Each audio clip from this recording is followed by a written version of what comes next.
February में parliament में एक लॉ पास हुआ था जो पब्लिक एग्जामिनेशन में जो चीटिंग होती है उससे गवर्न करता था। हाउएवर कंसिडरिंग कि प्रेजेंट में नीट और यूजीसी नेट जैसे एग्जामिनेशंस का लीक जो सामने आया है उसको ध्यान में रखते हुए सेंट्रल गवर्नमेंट ने नोटिफाई कर दिया है कि वो वाला लॉ अब एप्लीकेबल हो जाएगा फ्रॉम 21 जून। अब ये लॉ है क्या, इसमें क्या पेनल्टीज है, क्या चीजें हैं जो आपको ध्यान में रखनी होंगी, चाहे आप एक स्टूडेंट हो, एक सर्विस प्रोवाइडर हो, एक इन्विजिलेटर हो, वो सारी बातें आज की इस वीडियो में हम करने वाले हैं। Hi guys, I am Ayushi, your mentor for law based examinations and welcome to Law Digest. तो जैसा कि आप यहाँ पर देख रहे हो, इसमें कौन से एग्जामिनेशंस कवर्ड है।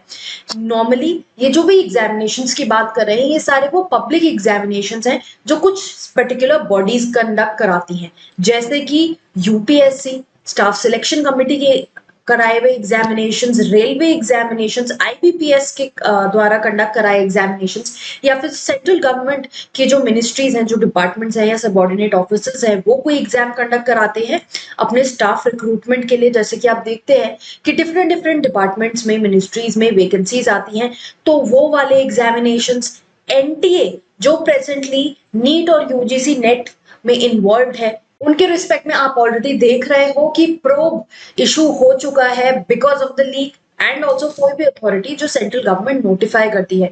तो ये सारे ही एग्जामिनेशंस इस एक्ट के एम्बिट में फॉल होते हैं।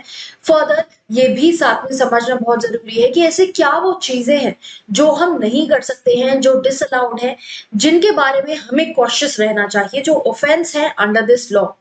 Obviously leaking of the question paper, answer की, ये अलाउड नहीं है, या फिर एक्सेसिंग द क्वेश्चन पेपर और the OMR sheet without any authority, अगर आप ऐसा करते हो।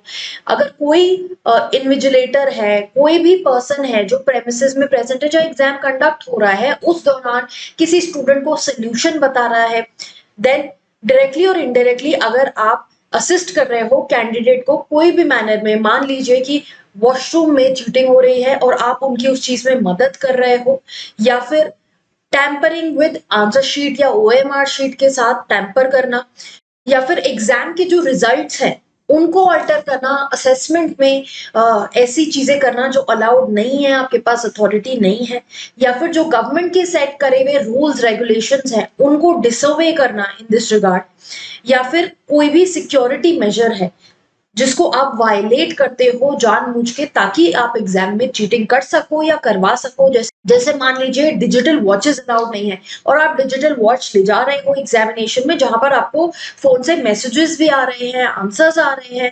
All these things they are corrupt practices under this particular law.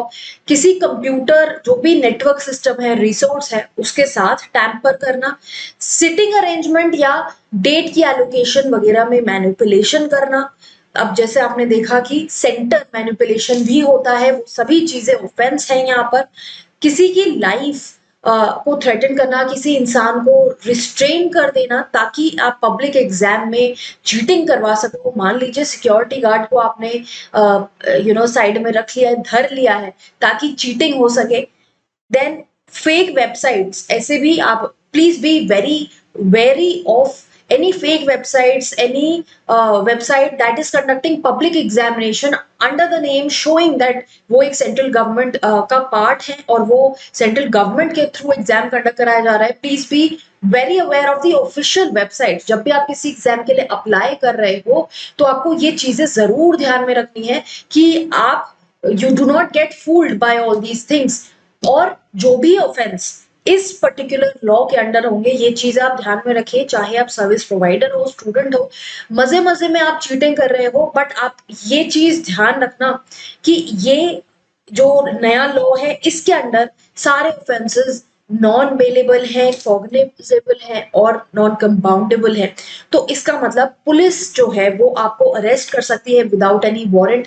Magistrate की परमिशन की रिक्वायरमेंट नहीं है। इन्वेस्टिगेशन तभी की तभी शुरू किया जा सकता है। और आप जानते ही हो जब ऑफेंसेस नॉन बेलेबल होते हैं तो कितनी दिक्कत आती है। बेलेबल ऑफेंस में ही बेल मिलना इतना मुश्किल हो जाता है, तो नॉन बेलेबल में आप देखो कि सिचुएशन में कि क्या हो सकता है। प्लस आप इस चीज को सेटल नहीं कर सकते हो।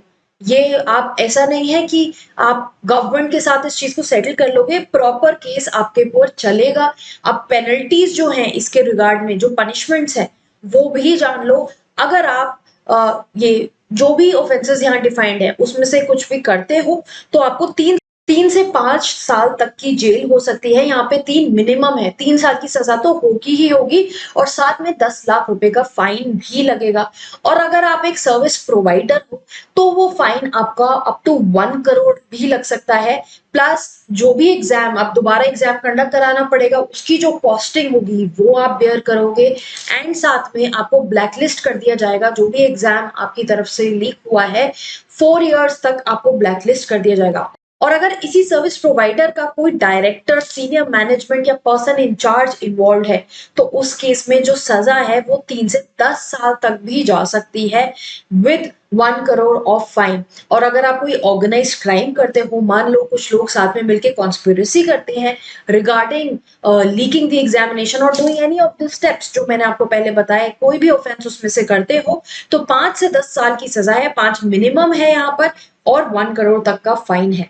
अब इन केसेस में जो इन्वेस्टिगेशन है, जैसे आपने देखा कि सीबीआई इंक्वायरी वगैरह के लिए रिक्वेस्ट करी है पिटिशनर्स ने, यहाँ पर सबसे पहली बात तो DSP, deputy superintendent of police and ACP के नीचे की रैंक से कोई भी ऑफिसर इन ऑफेंसेस को इन्वेस्टिगेट नहीं कर सकता है। इस रैंक से ऊपर के ऑफिसर्स ही ऐसे ऑफेंसेस को इन्वेस्टिगेट करेंगे, बिकॉज यू कैन सी कि बहुत ही ज्यादा सीरियस ऑफेंसेस हैं ये। एंड अगर सेंट्रल गवर्नमेंट को लगता है कि इसमें फर्दर इन्वेस्टिगेशन रिक्वायर्ड है तो वो अपनी कोई भी सेंट्रल इन्वेस्टिगेटिव एजेंसी को भी इन्वॉल्व कर सकते हैं इन दिस मैटर।